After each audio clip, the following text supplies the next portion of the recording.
What's going on? What's going on? What's going on? What's happening? Uh-oh, let's do this. Do that. Do that. What's happening? What's happening? What's happening? What's happening? Come on in, come on in. I don't know if you can hear me, but I hope you can. Happy Sunday. Happy Sunday. Happy Sunday. Look, I'm here for a what they say? I'm here for a good time, not a long time. Right? We're gonna talk about 3 strategies to control your emotions. Right? That's what we're gonna do today. So come on in. Come on in. I got you. We're gonna do 3 strategies to control your emotions. I'm gonna wait a second until we get you up in here. Yep. I'm trying to get this together here. So yeah, come on in, man. 3 strategies to control your emotions. Tree, 1, 2, tree. Yeah, it's a good day. It's a good Sunday. Good day, good Sunday. So, like I said, we're gonna deal with three strategies. Man, I don't like how this. We'll get this. Let's get it together. Yep. Up a little bit more. Bang, bang, and bang.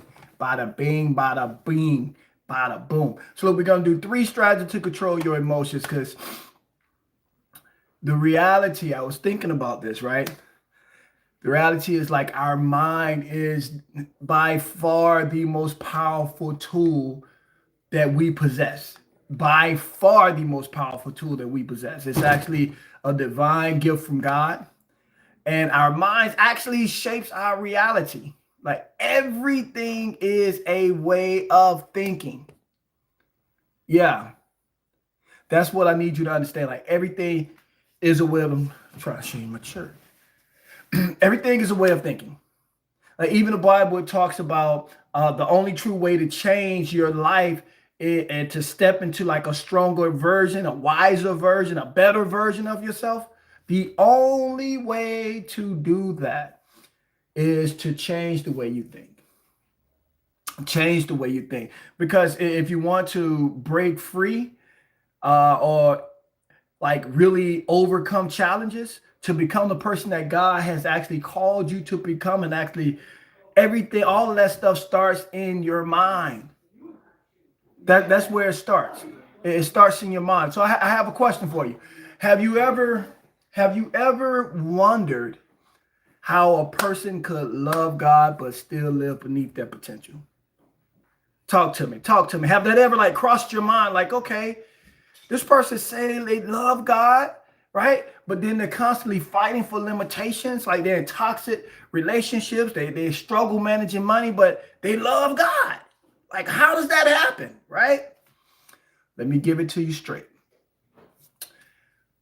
When we accept Jesus, our spirit is born again, but our mind is still broken.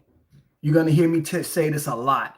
Our mind, it actually needs a ton of work, because our thoughts, they remain in the past, right? Our thoughts remain in the past, focused on what happened last week. Come on, you can attest to that. What happened last month?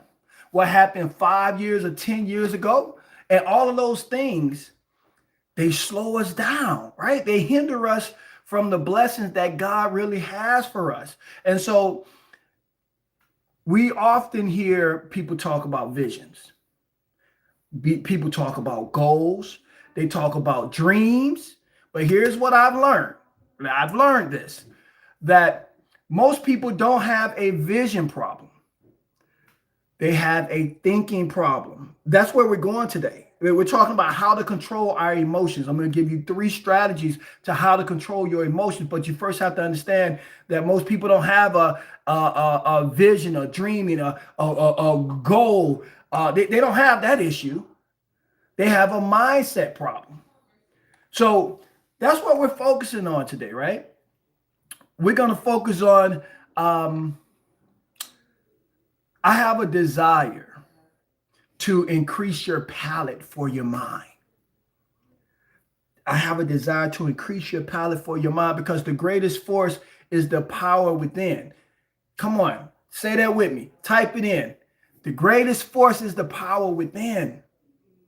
Life is not happening to you. It's actually happening for you. I remember, so over the summer, I just started riding bikes. I've been riding for a couple years, but I kind of really just got into it. I'm talking about like a road bike, like a cycling. So I have a partner, we ride, and we started out the summer, and one thing we said we wanted to do is by the end of the summer, we wanted to ride 60 miles. I know that sounds like a lot. It is. It is. So, hey, what's going on, Ali? So look, I'm sharing with you 3 strategies to control your emotions.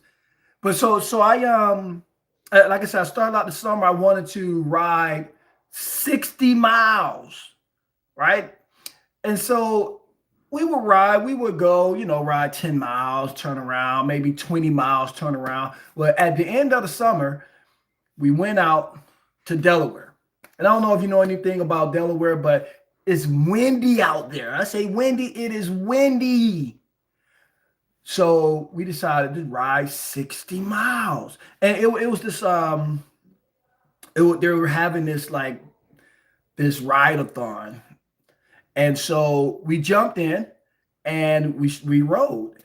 And what I would say is about 15 miles into it, I honestly was getting a little tired because there's so much wind coming in your face. And there's only just 2 of us at the time. Now, granted, there's a ton of people riding, right? But there were only 2 of us riding together. So, man, we're taking in so much wind. We're only riding about 16 miles an hour, and we're really struggling with the wind. So we see this group of 10 guys fly past us as if we're standing still. And then we look at each other, right? And we say, yo, we need to catch them. And we need not only catch them, but we need to see how we can actually be a part of that crew because we need some help riding. So if you know anything about cycling and riding, if you're riding in with a pack, a group of people, it's actually a little easier because, you're probably in the back. The first 2 or 3 people, they really take all of the force, all of the wind out there. They're taking it on. And it's almost as if the wind is it goes off the first person into a V, sort of the way birds fly, right? Just the wind just goes off. So by the time it reaches the person in the back, they don't really feel it, right? So so we finally caught them, jumped on the back of it, and we're rolling with them. And at this time, we're with the pack, we're riding about 23, 24 miles an hour. I mean, we're rolling. And I don't really feel anything because I'm actually on the back. I'm chilling. I'm like, all right, cool. Y'all go. I'm rolling. Well, guess what happened? About 30 miles into this ride, the person up front, they started to do this little thing, right? Where they will have the person from the back ride to the front. Well, no, the person up front will actually fall out of line and go to the back. That's what they did. The person up front, when they got tired, they'll fall out, sink back. Because remember, behind at the back of the line, that's the easiest. So the person up front was taking up all the wind, using all the energy, exerting all of their energy. They will fall back to the back, and then the next person will step up and go, right? And so this is what's going on. I'm in the back looking like, why this person getting out of line? And hold up, he just got behind me. What's going on? Then we ride about another 10, 15 minutes, and then the next person will drop. And so here's what they'll do to let the person behind them know that they're dropping. They'll do the little chicken wing, right? They're like, all right, come on, it's your turn. You're next, because they're riding. You're next. So he kept doing that and going behind, and it's coming to me. And I'm looking and I'm like, uh-oh, I'm getting a little nervous because one, they're moving pretty quickly. Two, the person up front is doing most of the work, right? And three, I'm a little tired. So as I get to the second to the front, the guy who was in front of me, normally they ride for 10 minutes. The guy who was in front of me, who was actually leading the pack, that dude rode for like maybe 3 or 4 minutes. He got tired. He threw that chicken wing out quickly. And I was like, oh my God, I'm next. So when he threw the chicken wing out, obviously I had to jump up to the front. And here's what happened. As I took over the front, there was a few thoughts that came to mind. I just want to share them with you. The first thought that came to mind is, wow, okay, I'm up front and now I'm leading this pack. And thought number one is, that guy was waiting on me to get up front. He couldn't wait because he was tired. So he did his job for maybe about 2 or 3 minutes, and then he summoned me to take over. And when I got up there, the first thing that came to my mind is that, you know what? Someone's actually waiting on you. Someone is actually in a position, and they've done all that they could. They've exerted all of their energy, and they're waiting for you to step up. Someone is actually waiting for you to become you. Someone is actually waiting on you to become the version of you that you were destined to be. You were destined to become, talking about the best version of you. Like, why?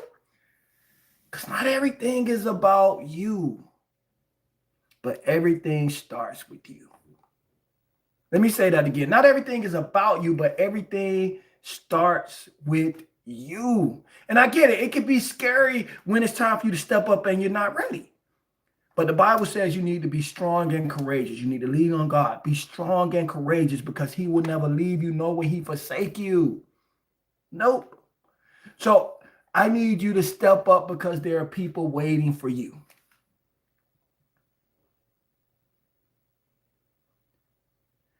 People waiting for you. All right. So I need you to know that some people say the sky's the limit. That's not true. Your mind is the limit. Your mind is the limit. It's not the sky. It's not the sky. Your mind is the limit. So I don't want our minds to hinder us. So what I'm going to do, I'm going to share with you 3 ways to shift your mind so you can control your emotions. Are you ready? Are you ready? Do you know what time it is? Are you ready?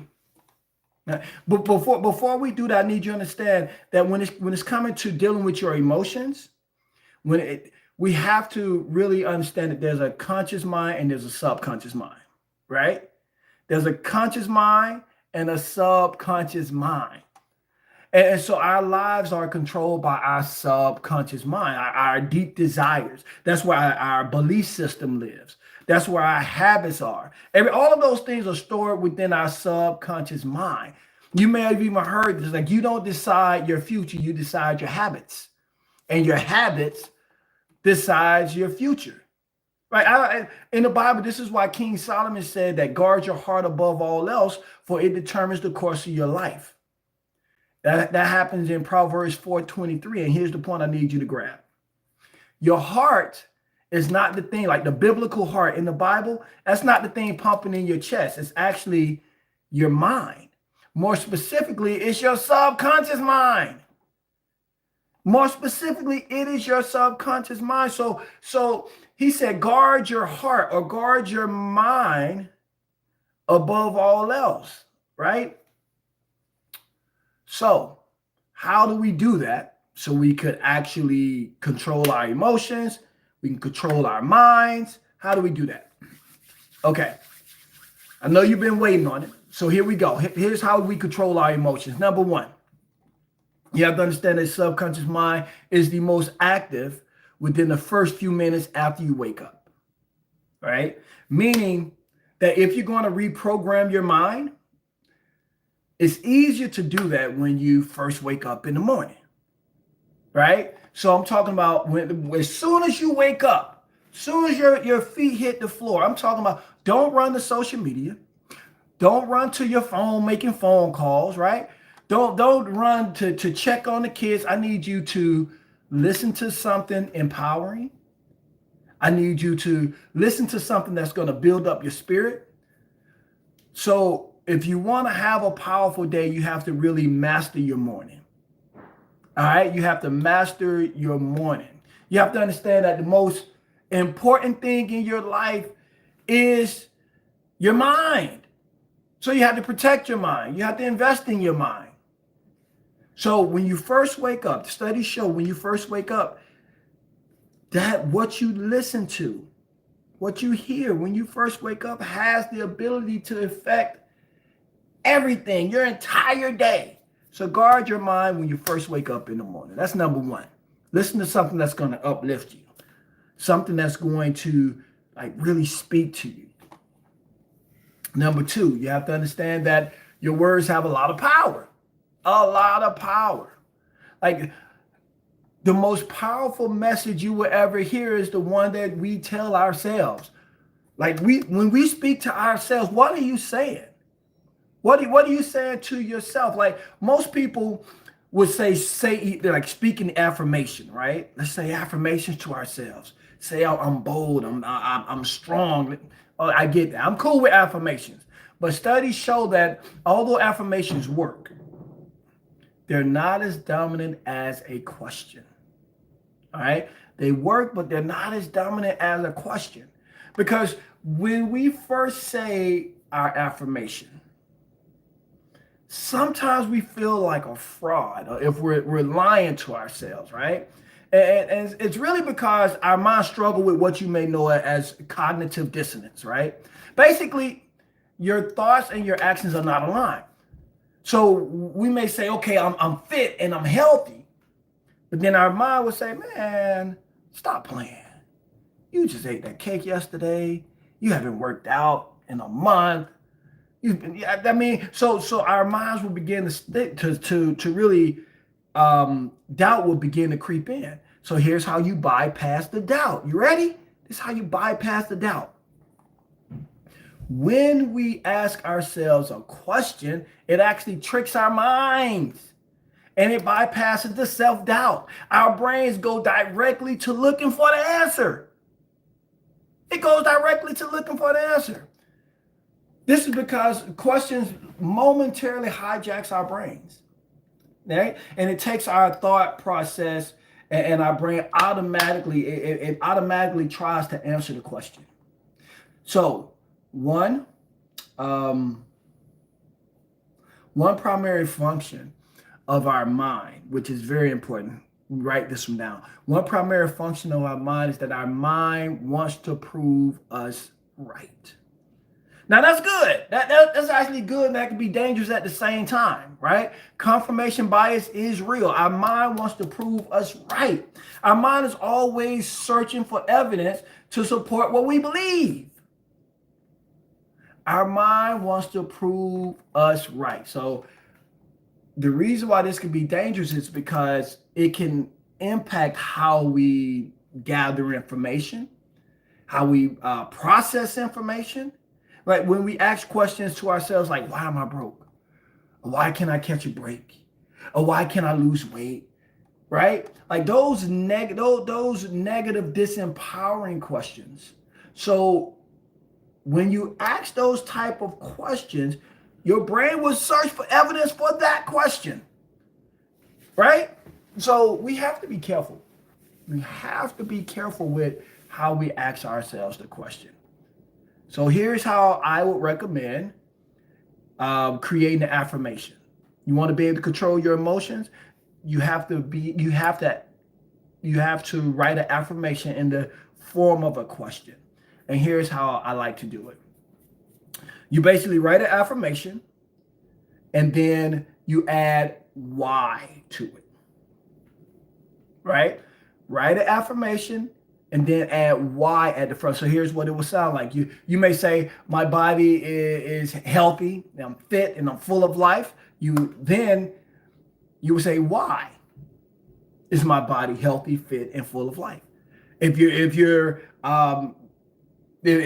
trying you're focused on money, finances, you would say, some people may say money comes easily. Well, you would say, why? Why does money come so easily? Why? Right? Why does my life overflow with opportunities? So what I'm saying is that when we ask questions like this, it not only shifts our mood, but it encourages our mind to search for answers. So this technique is known as what they call lofty questions, LOFTY, lofty questions. So write an affirmation in the form of a question. And number 3, man, you got to thank God for bringing all of that into your life. Whatever you're asking for, whatever you're praying for, you want to thank him for not that he will bring it, but that it's already done. In Mark 11:24, he said, you can pray for anything. And if you believe it, you will receive it. It will be yours.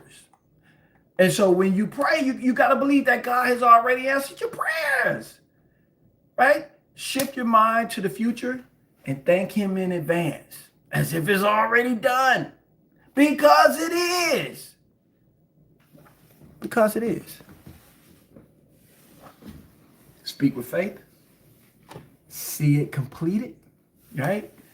And trust that his promises are true. Can you trust that his promises are true?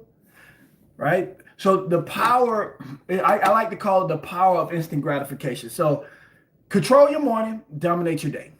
Control your morning, dominate your day. Ask the right questions.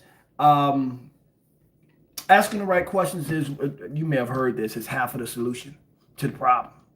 So you want to write an affirmation in the form of a question so it can bypass the doubt and your mind will begin to automatically look for answers to the question. Right? And then you have to believe it. You have to believe that you've already received it. You've already accomplished it. And that is already done. Yep. Simple, right? How do you control your emotions? How do you control your mind? One, you have to control your morning and dominate your day. Then you have to set an affirmation in the form of a question, if you're going to do affirmations. And then you got to believe it.